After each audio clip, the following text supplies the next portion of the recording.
Hello and welcome to this talk about nerves and anxiety. I've been thinking more and more about what a large role these issues can play in performers' lives. I was talking to my friend Rachel Moore, who is a vocal coach, about just how many times her clients talk to her about wanting more confidence, wanting to deal with that anxiety that they feel when they go on stage. And I've talked about in previews to this, the role that anxiety and nerves can have on causing us to mess up. They not only cause mental tension and that mental clutter, but they can cause the physical tension. They can cause tension in our voice, tension in our bodies. They affect our memory and our self-confidence, which then has a knock-on effect to the tension, and it's this sort of ever-decreasing circles, ever-tightening circles, I suppose, when you're thinking about nerves. And a lot of what I was thinking about in terms of nerves and confidence came up when I read this post about essential tips on public speaking, what you should do. And there were 7 technical tips and 8 preparation tips and all these things, and thinking about breathing, thinking about this, thinking about that, thinking about the other. And my gut reaction was that this would simply lead to there being more tension and more anxiety, because I know as a singer, when I get up on stage, my head can be so cluttered with must remember to do that, shouldn't do this, should do this, that I find myself quickly getting tied up in knots, tied up in that mode of, oh, there I go again, made that mistake, that self-critical mode. And I become preoccupied with what I've done wrong, preoccupied what I should be trying to do, whether it's my support, my breathing, the words, the notes, the high note that's coming up. Am I going to be able to hold to the end of that note? And the more I become preoccupied with that, the worse things get. Hi, Barry. Thanks for joining. So the more I am thinking about what I should and shouldn't be doing, whether it's the breathing techniques I've learned or, as I say, the support or the words, the worse things get. So I wanted to come on here and talk about the techniques that I have used to address the anxiety that I used to suffer going out in public. Because as you all know, I'm an introvert and I struggle with even talking to people at times because of my introverted nature. And I had terrible performance anxiety, and I used to sing and I was barely able to sing because of how nervous I felt. And yes, there are all sorts of breathing exercises that people give you that can help. And yes, there are all sorts of tips and techniques. But in the main, what you'll find with all these tips and techniques, they are designed to distract the conscious mind. But the risk of them is that people then become distracted to the tips and techniques. So then they feel that there are more things that they should or shouldn't do. So if you read the blog that I've written about this subject, you'll see that there are 3 keys that I recommend to helping you get over your nerves.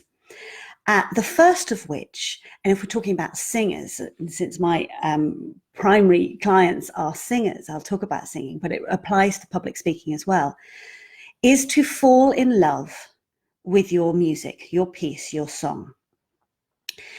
To fall in love with the words, the notes, the meaning, the story, the communication.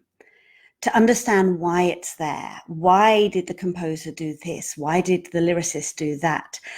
What is going on in the head of the person who you are being when you are singing? Because every song is communicating a story of some variety. And often when people say, well, how do I remember the words? My key tip is to understand the meaning, because just as when we talk in real life, everything we say is said because we mean to say it.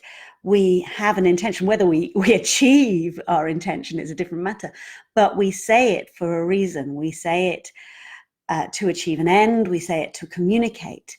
And if we repeat ourselves, there's a reason we repeat ourselves. Perhaps we feel we're not being heard. Perhaps we feel that it deserves repeating because it's so important. But we're not just repeating it for the sake of it. And we've been told time and time again by singing teachers that when you see a repetition in a song, it's there for a reason. It's there as part of the singer's journey, the character they're playing, their journey. And so there's a different reason. So if you could fall in love with your piece, if you can connect with it, and if you think about this in terms of public speaking, with the message you're saying, with the message you want to convey, then you are, when you sing it, when you convey it, you have a different focus. Instead of focusing on yourself and how you feel and how nervous you are focusing on how important this message is and the next word and what it means and what you're trying to convey. And by distracting yourself from your nerves, you will find your nerves subside. There's a well-known technique in terms of anxiety that if you're feeling anxious, if you can name 5 items that you can see and describe them, you cannot simultaneously feel anxious. So distracting your conscious mind from thinking about yourself to the words and music, 1, reduces your anxiety, and 2, it gets you to focus on the music and what you want to convey. And if you fall in love with that piece, and if you have that feeling towards that piece, whether it's joyful or sorrowful, then the audience will get that emotion. They will see that passion. And then they will be with you. So number 1, fall in love with your piece of music. Number 2, fall in love with your audience. This sounds a little nuts, but so often when we're nervous, what we do is we withdraw. We put on the armor, we withdraw into ourselves, and it's like we're in like a rabbit in headlights. We are so, what are they thinking about me? What are, they're looking at me. How are they judging me? What are they going to think when I do this? What are they going to think when I do that? You see the audience as a judgmental mass. And so you withdraw into yourself, as a true introvert does. And yet your audience, whether it's an audition panel or a normal audience, there's a normal audience, or maybe it's your peers in a classroom setting, they aren't there without their own agendas. They are there as people who have their own lives, who have their own joys and sorrows. They've had a good day or a bad day. They're having a good week or a bad week, good year or a bad year. Maybe they got up late. Maybe they've had a wonderful morning doing yoga. They come as their own people. And often we forget that our audience are just humans. It's made up of just people there for themselves in the main. So if you think about an audition panel, we often think, oh, they're going to judge us harshly. Well, what an audition panel really want is to find the best people. They want to be wowed. They want to have people come up who are brilliant. And so they are actually not there to judge you harshly. They are there because they want to find something. An audience in a normal sense who are there for a performance are there because they want to experience the music. They're not there to judge you. They will judge you. Don't get me wrong. I'm not going to say and say as audiences we don't judge people, and an audition panel will judge you. But they're not there to judge you harshly. They're not there to judge you in the way that you might judge you. They are there with their own agenda, but they're human.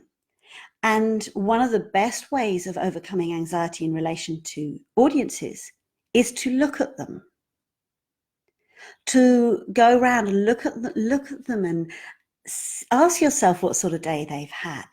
Look at the couple at the back arguing, or the kid at the front who's messing about, or the granny or grandpa who is older and wiser, and think about you coming into their lives. What can you bring them? What would you like to bring them?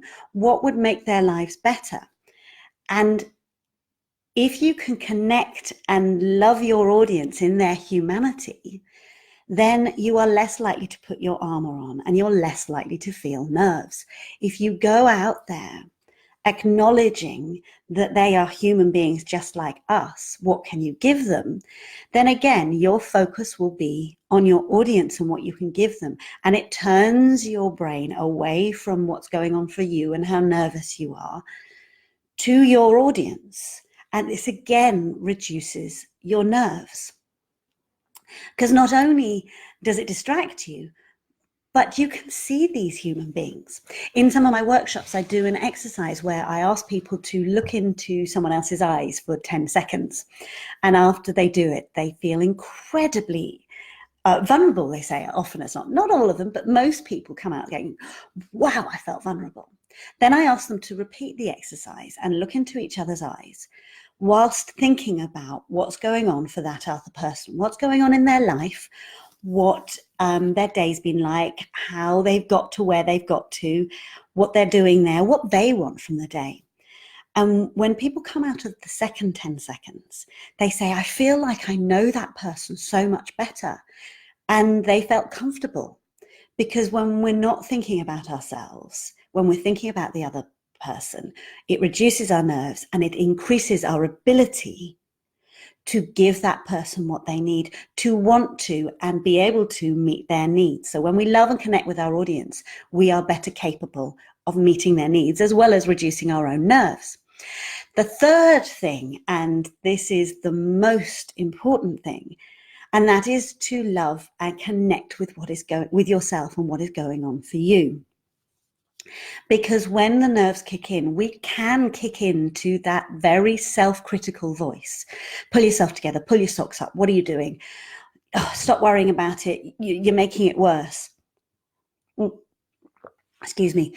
And as I said before, it's like saying to a worried child who comes up and says, I'm worried about going on stage. Oh, you'll be fine, or don't be so silly. That doesn't stop them being nervous. But listening to them, hearing what their worries are, hearing what's going on for them, gives them the ability to express themselves. And if you give yourself the ability to express yourself and show yourself some compassion, then you're more likely to relax and calm down. If you try and shut down the nerves, if you try and suppress them, then they're not going to disappear. In fact, they're going to fight to be heard or to control or get back some semblance of control, because they feel like they're not being listened to. And the nerves are there to try and make you better, to try and keep you safe. It's part of your limbic system trying to keep you safe. It's there for a good reason, even if it's not doing the good that it hopes to do. But if you listen to what's going on for yourself and feel what's going on in your body, you'll notice that if you start to think about a muscle, often as not, that muscle naturally relaxes. So if you think about what's going on in your head, what your nerves are trying to tell you, and listen to it, you'll find that calms down. If you then think about what's going on in your body, you'll find that your body will also calm down. If you think about what's going on for your breath will calm down. And if you show yourself some love and compassion, you're mostly when we sing, we're doing it because we love to sing. As much as I hear time and time again, people just before they go on stage, they go, what the hell am I doing? Why am I doing this again? The answer is because you're doing it because you love what you do. And if you can tap into that and tap into your love and the joy you get from singing, but also offer yourself some compassion for the nerves, again, you'll find that your nerves will calm. So my 3 biggest tips for dealing with nerves are: fall in love with your music. And that takes preparation. And the more you love your music, the more time you will practice it, the more closely you will understand it, and the better you will know it, and the more it will become part of your soul. And we all know we sing best when the music seems to have infiltrated our soul and we connect with it. And it will help you have that better preparation, which will reduce your nerves. And also in the moment when you're communicating it, if you love your music and you're focusing on that, that will reduce your nerves. So not only will you be better prepared, but you will be better connected and want to communicate that music. Secondly is love and connect with your audience. They are human. They are there for a good experience. And the more you focus on them, the more you are able to give them that good experience. And also the more it distracts from your nerves. So that will help with your nerves and anxiety. And thirdly, and most importantly, show yourself compassion and understanding as a wise, kind friend would. And remember to love yourself. You do this because you love it. So go out and do what you love. I hope you found this chat interesting and helpful. If you have any questions, put them in the box below. And I hope to see you soon. All right. Thanks for listening. Take care. Bye-bye.